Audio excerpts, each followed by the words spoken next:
Dear aspirants, in this video, we shall be discussing about the India-Nepal border issue.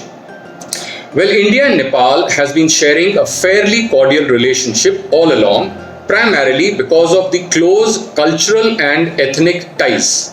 In fact, nearly 4,000 troops of the Gurkha regiment, which is the pride of Indian Army, hails from Nepal. India is Nepal's largest trading partner. Nepal, being a landlocked country, is largely dependent on India for essential commodities. Especially, petrol is almost completely sourced by Nepal from India. The border between these two countries is largely open for movement of people and goods, which quite significantly contributes to the GDP and economic growth of both the countries. India also looks at Nepal as the world's largest unharnessed reservoir of hydroelectric energy source. Besides, Nepal is a buffer state between India and China and provides India with an inherent protection against the aggressive designs of China. Now let us look at the reasons for public anger against India in Nepal. The present Communist Party of Nepal came into power under the Prime Ministership of Mr. K.P. Sharma Oli in 2015. The ideological affinity of the Communist Party naturally drew the ruling dispensation towards China.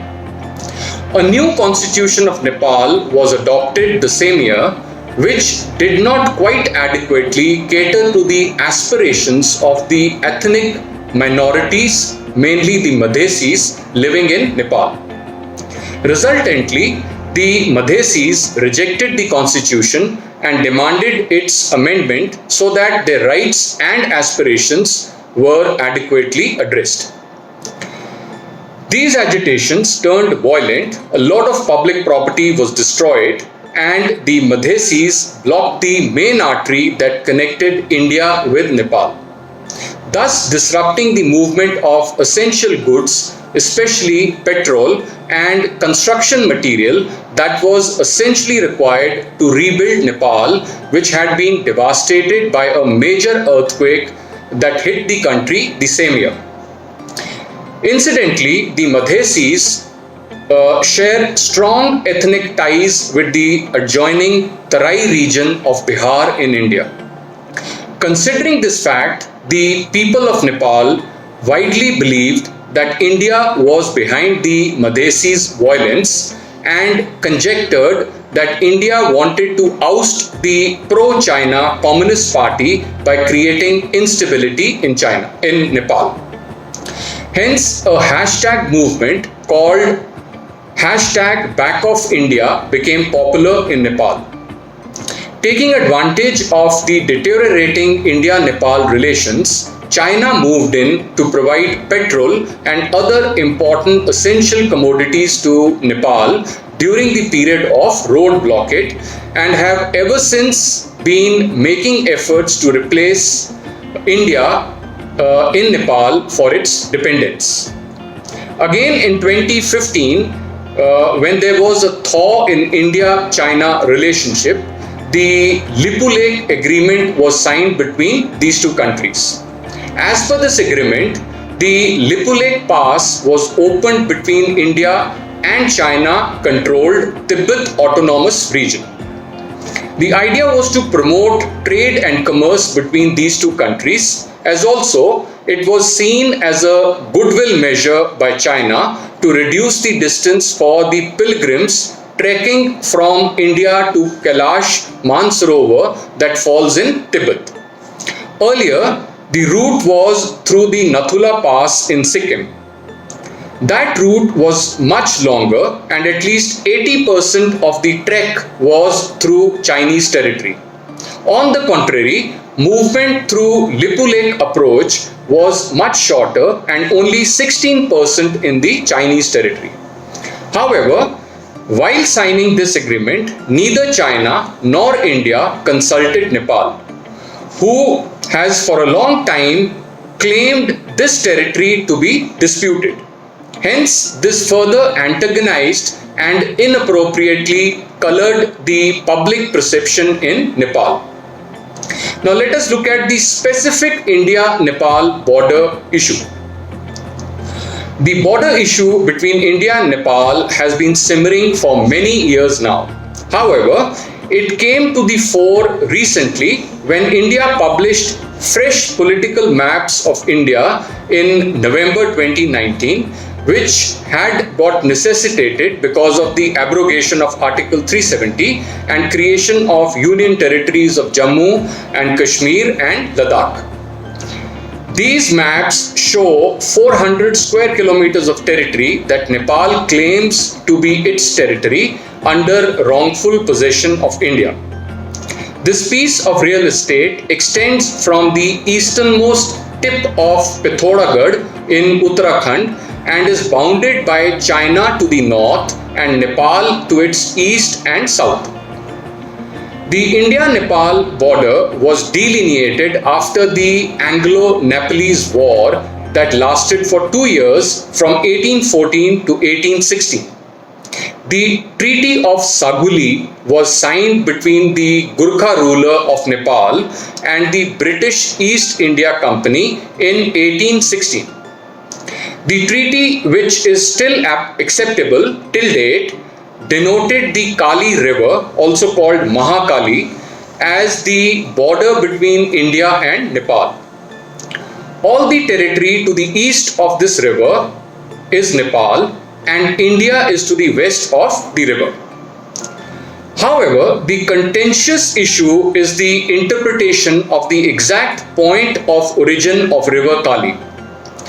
India claims that the river originates from Kalapani and that tri-junction is from where Nepal's border starts, while Nepal claims that the river originates much higher in the mountains from a place called Limpi Yadhura, and all territory to the east of the river from that point onwards, held by India for the previous 60 years, belongs to Nepal. Now let us look at the latest development in the border issue. The border issue shot into prominence recently when Indian Defence Minister Rajnath Singh virtually inaugurated the 80-kilometer stretch of road from Dharchukla to Lipu Lake Pass. This road that runs all along the Chinese border is of great military importance to India, as it will speed up the mobilization of troops and military hardware to the strategically sensitive Lipu Lake Pass.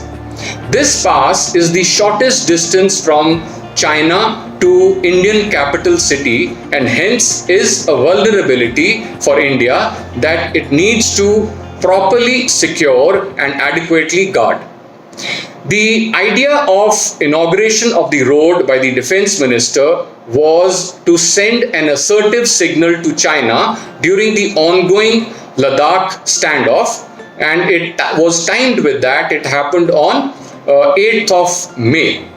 However, it was ill-timed for India because there was an ongoing internal political turmoil in Nepal. The Nepalese Prime Minister, Mr. K.P. Sharma Oli, who was facing the heat from the opposition over certain decisions that the government had taken, and also his position within the Communist Party was fast becoming untenable. So the inauguration of this road to Lipu Lake that passes through 17 kilometers of territory claimed by Nepal as disputed came as a God-sent gift to Mr. Oli, and he was able to suitably divert attention of the political parties, his rivals, as well as ginger up nationalistic sentiments in the country towards the border issue. In a very recent development, the Nepalese Parliament, cutting across party lines, made a constitutional amendment to revise the maps of Nepal to include the territories of Limpi Yadhura, Kalapani and Lipu Lake. Thus, this action has left no scope for any diplomatic intervention or dialogue with India on the border issue. The above said entire development benefits China to forge better ties with Nepal and wean it away from India. China, with its deep pockets, has been investing in a major way in infrastructure development and providing financial aid and loans to Nepal. Nepal happens to be an important waypoint in the Belt and Road Initiative of China. Today, the road and rail connectivity of China to Nepal is much better than that of India. In fact, it was in news yesterday that Mandarin will be made compulsory in Nepalese schools. So you can well imagine with what speed Nepal is drifting towards China. It is cardinal for India's economy and politico-military interests that Nepal remains a friendly country with India, especially with the dragon flexing its muscles from every interstate border that India shares in the subcontinent. Hence, India will have to make suitable diplomatic measures. It will have to take suitable diplomatic measures to ensure that it brings back Nepal into its folds before it is too late. So I hope you found the video interesting.